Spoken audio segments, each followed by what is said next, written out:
Oi, gente, tudo bem? Bom dia! O dia tá lindo hoje. O ventilador. Tô orando, né? Porque tá quente. Eu tive uma ideia do que fazer com vocês essa manhã de aleatório. Sabe uma ideia bem legal?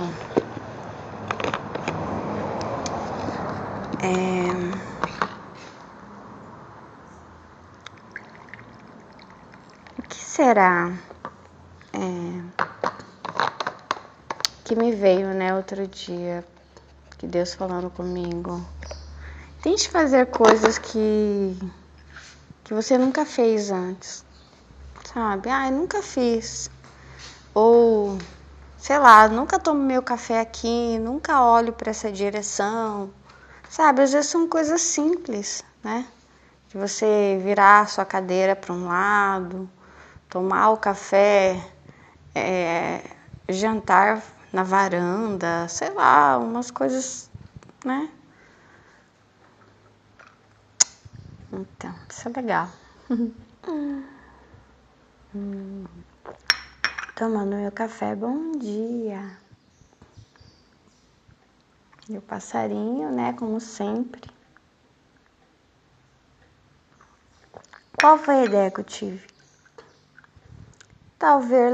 Talvez ler alguns trechos dos meus inúmeros devocionais, tá até meio bagunçado aqui,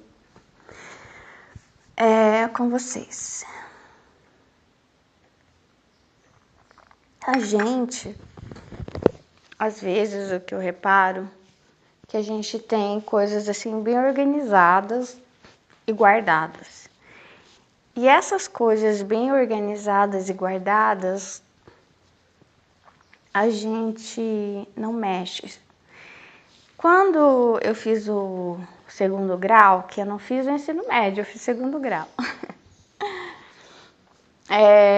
Na escola que eu estudei, uma escola de padres, a gente ganhou vários livros chamados Os Intocáveis. A gente tinha a apostila, 2 apostilas, se eu não me engano. Eu acho que a gente tinha uma apostila bem grossa de exatas e outra das matérias de humanas. Biológicas, eram 2 ou 3 apostilas assim para estudar para o vestibular, né? E aí, eu acho que a gente ganha esses intocáveis no 3º ano já, né? Que é já todo preparatório para o vestibular. A gente ganha esses intocáveis que são extras, sabe? Que são assim mais puxados, né? E às vezes ser mais puxado é melhor. Igual, minha filha tá fazendo balé. Outro dia eu falo sobre isso. Mas ela fez a primeira aula dela, né? E aí eu reparei que a professora é bem legal, muito boazinha, mas ela não corrige, né? E a minha filha tava lá toda contente, feliz, fazendo tudo errado. E eu ficava assim, né? Eu não peguei toda a aula, né? Eu peguei o finalzinho, deixei ela fazer ali e depois eu voltei para buscá-la. E aí eu pensei, não, eu tenho que corrigi-la, senão ela vai fazer até o final do ano errado, né? Vai fazer os movimentos todos errados. E como eu fiz balé, né? Eu fiz com 8, 9, 11, 12, acho que até os 15. Depois eu parei e fui pro futebol, nada a ver. Futebol de salão. E aí eu corrigi ela um pouco em casa, né? Vou corrigi-la. Meu Deus, eu perdi. Do que eu tava falando, gente do céu. chamados Intocáveis. Então, esses livros, para quem estudou nessa escola, vai lembrar, né? Esses livros, eles eram bem coloridos, bem fininhos, mas eles eram, tipo, se comparar, tô comparando, de repente me lembrei o limão azedo, assim. Então, por que Intocáveis? Porque ninguém mexia naquilo, ganhava e guardava em casa e ficava tudo bem organizadinho. Só que intocável. E só que eu não. Eu tocava neles. Tocava muito neles. E gostava muito. Os exercícios eram bem difíceis. Eu gostava bastante. O que acontecia, porém, que era complicado, e isso já vinha da superdotação, é que às vezes eu pegava um intocável desses e eu, estudando nele, queria fazer exercícios e não sei o que, eu queria continuar, só que aí já mudou a aula, né? Porque eram 45 minutos, 50 minutos de aula. Daí vinha lá, de repente eu tava lá nos exercícios de física e aí vinha a professora de história. E aí o que acontecia? Eu não conseguia largar aquele, que para mim não era intocável, era o tocável, né? Eu ficava lá. E só que eu lembro que uma vez um professor falou assim, falou que eu às vezes, né, tava, e ele percebia que eu tava no livro de outra matéria na aula dele. E aí ele meio que quis dizer que, apesar, né, desse meu comportamento estranho, ele sabia que eu estava prestando atenção e que eu dava conta da matéria, né? Mas enfim, eu acho que até hoje eu faço isso. É do autismo também, esse hiperfoco, né? Você pega algo e você... Ou às vezes também com os livros, né? Eu começo uma história e eu tenho intuição de outra. Às vezes acontece ao contrário também, deu. Só que aí já é superdotação, não é autismo, de ter que ficar pulando de uma história para outra. E às vezes quando as coisas estão muito organizadas, organizadas. É porque não é que há uma organização, é que você não quer mexer naquilo, sabe? Você tem medo que isso te exija muito e bagunce a sua vida, mas enquanto eles estão lá paradinhos, organizados, você só vai lá com um paninho, de vez em quando limpa, sabe? Isso não é só sobre livros, pode ser qualquer coisa da sua vida. Igual eu ouço muitas pessoas dizendo, eu pago academia, tá tudo quitado, só que eu não apareço lá. Entendeu? Às vezes marcar a consulta com uma nutricionista significa que vai causar um certo caos na sua vida, né? Ou falar com um psicólogo, você vai ter que mexer naquele quartinho escuro, sabe? Que você falou que nunca mais ia falar sobre isso. Então às vezes esses intocáveis, né? Tem que falar, tem que tocar, vai ter que mexer nisso, sabe? Eu não sei o que é na sua vida, vai ter que trazer esse caos, né? Para que você faça um vestibular, para que você passe, para que você... Não sei.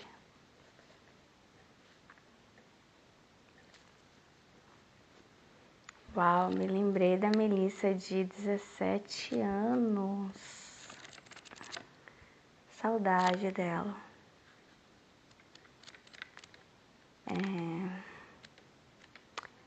Ela tinha muita coisa no qual ela descobriu que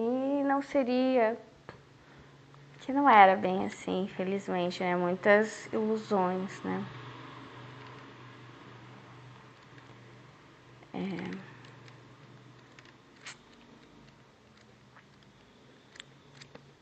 17 anos.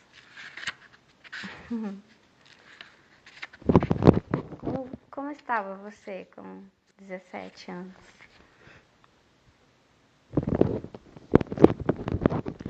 Ó, agora, como eu prometi, vou ler para vocês esse aqui, liderança, que é o devocional. Todos no mesmo barco. Alguns marinheiros tentaram saltar do navio. Por seus modos, Paulo adivinhou-lhes o intento e disse ao centurião e seus soldados: se esses marinheiros não permanecerem no barco, naufragaremos. Olha lá, tem gente querendo fugir. Será que são os intocáveis?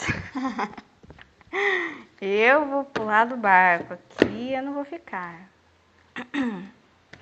Eu vou fugir dessa situação. Ninguém vai me tocar, ninguém vai me achar, ninguém vai, sabe? Eu não sei. Aí ele fala: não, ninguém vai pular do barco, nada. E talvez é um certo. Será que é um desespero aqui? Deixa eu ver. 19 de fevereiro. Alguns marinheiros tentaram saltar do navio. Paulo adivinhou-lhes o intento e disse ao centurião: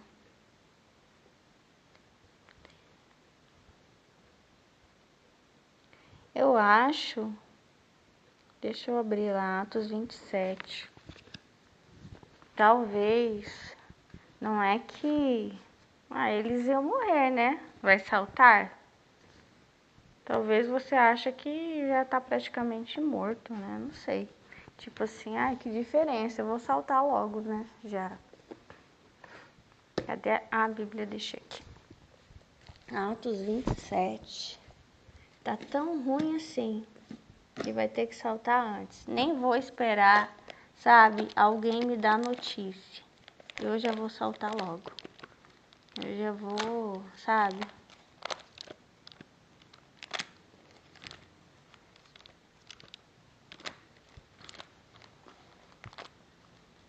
Vão me mandar embora desse trabalho. Quer saber? Eu vou pedir demissão antes.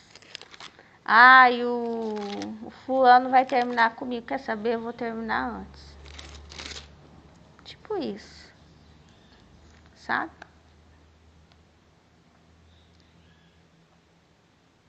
Não sei se é isso. Aqui, a tempestade é uma tempestade. Começou a soprar do sul um vento fraco e por isso eles pensaram que podiam fazer o que tinham planejado. Levantamos âncora e fomos navegando o mais perto possível do litoral de Creta. Mas de repente um vento muito forte chamado Nordeste veio da ilha e arrastou o navio de tal maneira que não pudemos fazer com que ele seguisse na direção certa. Por isso desistimos e deixamos que o vento nos levasse. Para escaparmos do vento, passamos ao sul de uma pequena ilha chamada Cauda. Ali, com muita dificuldade, conseguimos recolher o bote do navio. Os marinheiros levantaram o bote para dentro do navio e amarraram o casco do navio com cordas grossas. Estavam com medo de que o navio fosse arrastado para os bancos de areia que ficam perto do litoral da Líbia.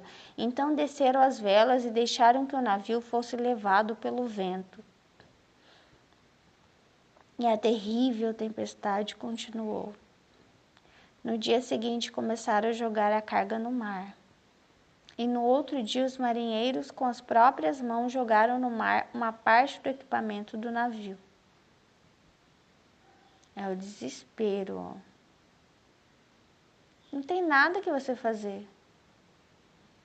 Nesse momento, esse vento é tão forte aqui, que fala a tempestade.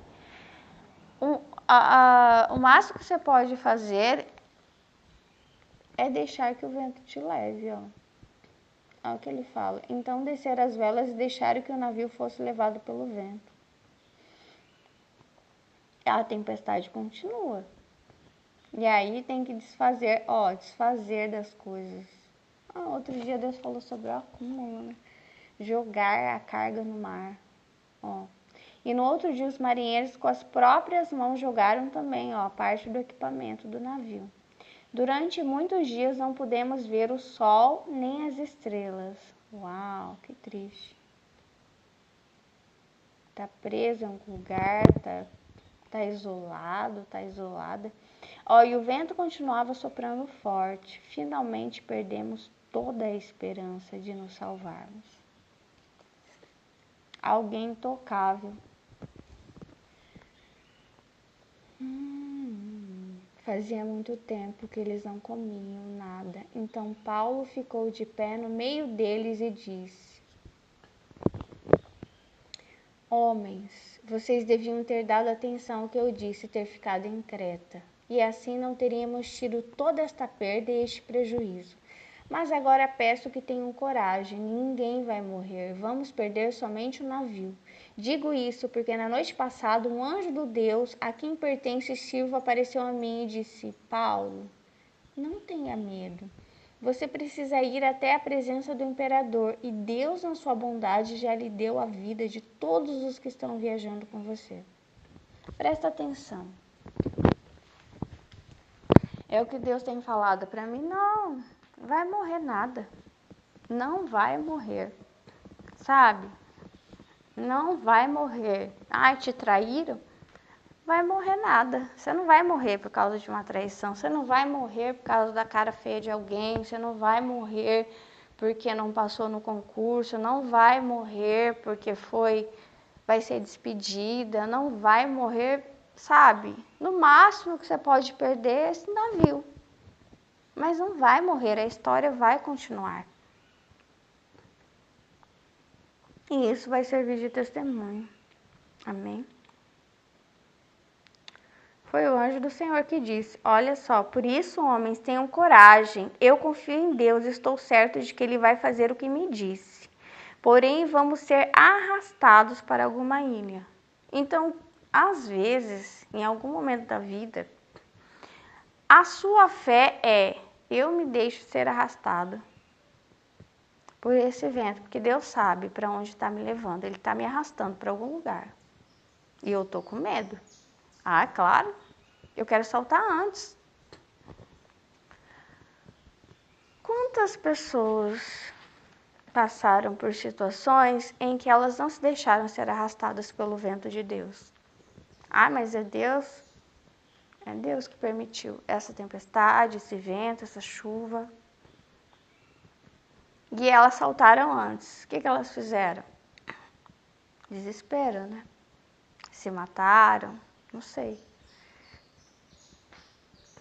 Inclusive tem a história que eu vi de uma cantora que ela fez uma música aquela Dominique, Nique, Nique, sempre alegre a cantar por alguém que possa amar, né? Só que em inglês, né? O seu príncipe encantado, seu eterno namorado que não cansa de esperar. Então, eu não sei se ela era noviça, alguma coisa. Só que eu não sei se ela tinha um trauma de infância. E ela se afastou do Senhor, né? Ela mergulhou no pecado. E ela já não conseguia sobreviver, sabe? Só com os direitos dessa música. As outras coisas que ela produziu não fez sucesso. E ela estava realmente passando necessidade, passando fome, né? E por mais que ela tentasse divulgar o trabalho e tal, enfim, ela não... E aí, uma certa noite, ela fez um plano muito ruim. Esse plano de eu vou saltar do barco, sabe? Porque eu não vou sobreviver mesmo a essa tempestade, então, né, não vou esperar que as coisas cheguem ao fim. Eu vou dar fim antes. E foi o que ela decidiu. Nossa, péssima escolha. No dia seguinte, ela recebeu uma bolada de dinheiro de sei lá quantas pessoas, centenas de pessoas, fãs dela, que se moveram para ajudá-la. E o dinheiro chegou, mas ela não estava mais aí.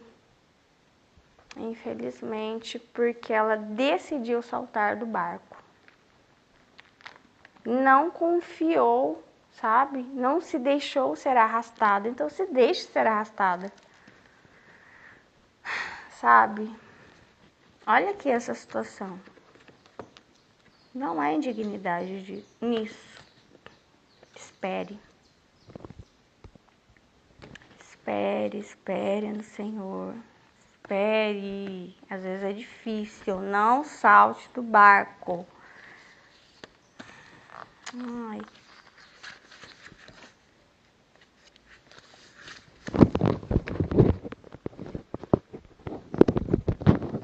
Gente, eu vou terminar aqui. A mensagem, ela se completou, né? Eu faço assim com os livros. Quando eu vou escrever, sabe? Às vezes eu tenho uma imagem, às vezes posso ter um estímulo externo, né?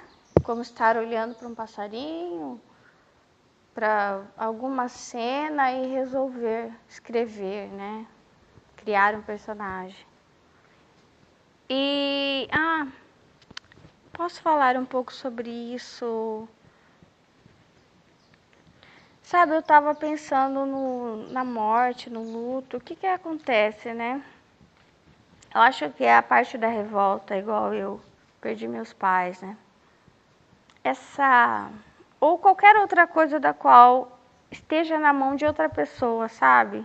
Que não dependa de você receber uma justiça, sei lá, por exemplo, você tem um casamento com alguém,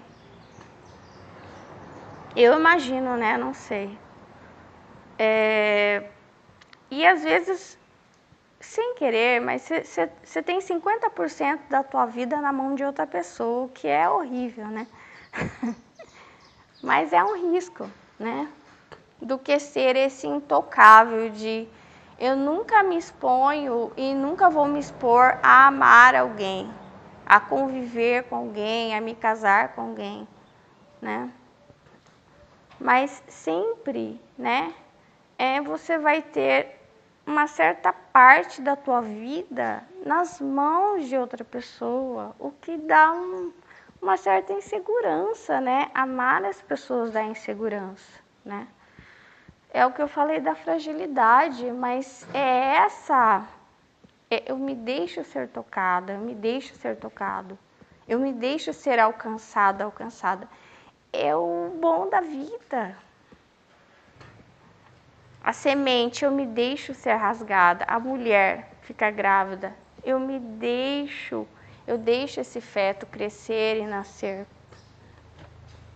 Eu me deixo ser amada, sabe? Eu me deixo, né? Eu me permito. Só que quando você gosta das pessoas, aliás, quando você vem para esse mundo, em grande parte você está nas mãos das pessoas. Você está na mão do teu chefe, na mão do teu marido, na mão dos teus filhos.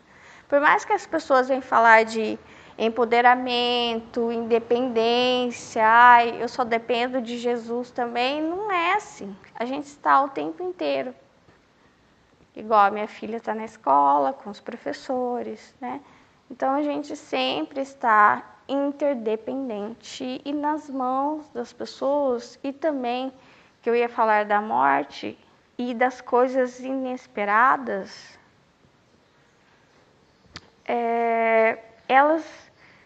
elas contam para nós essas coisas que, viu? Você não está no controle. A outra pessoa no controle. E aí a gente pode ficar muito bravo. Quando meu pai morreu, eu fiquei muito brava com Deus.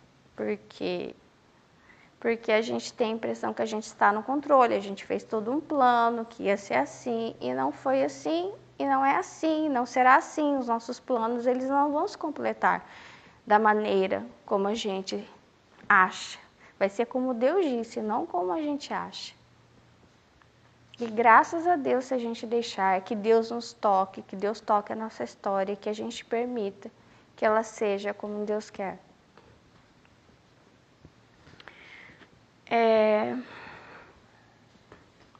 Só que outro dia eu li num livro assim, não só coisas ruins acontecem de forma inesperada, coisas boas também. Oh, graças a Deus, né?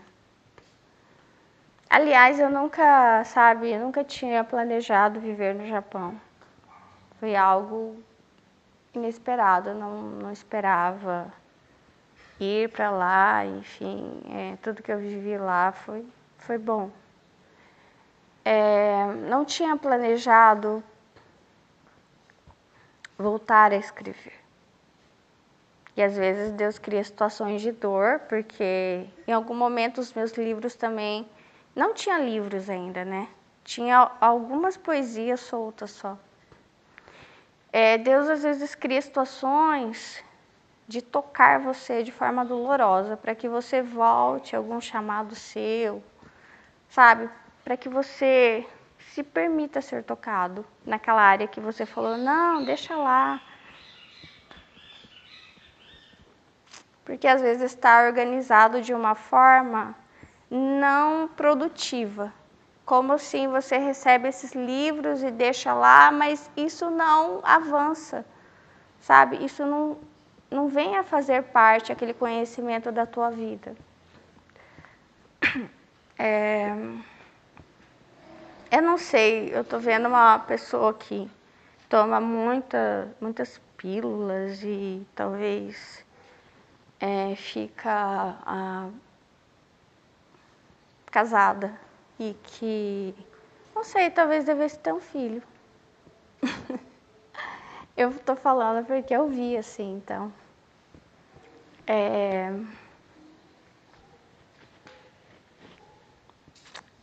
Escrever os livros para terminar,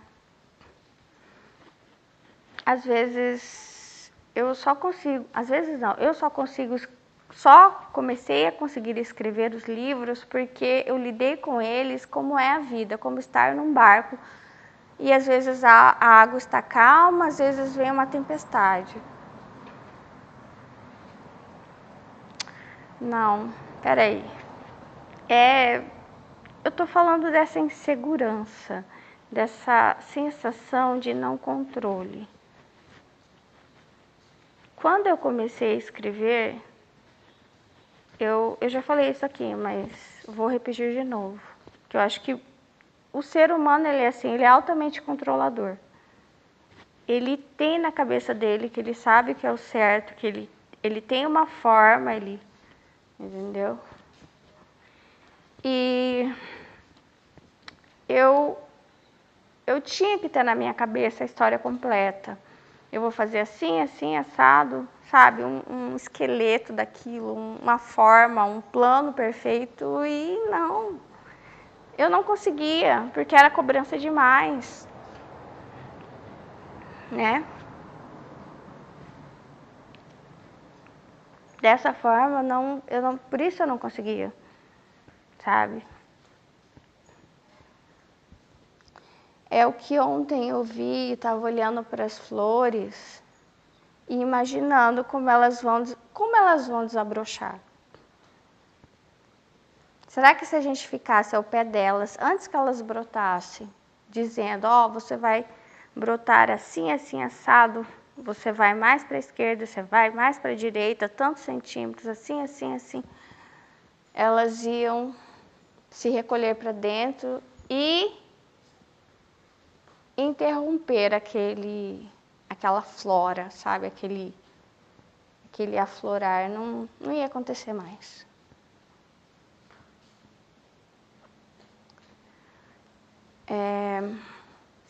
Eu acho que se nos fosse dada a oportunidade de fazer isso, nós faríamos. A gente ia falar ao pé de cada planta, assim como a gente faz com os rios, né? De desviando o curso e causando muitos problemas, né, na natureza. por mexer demais, por controlar demais, por interferir, né?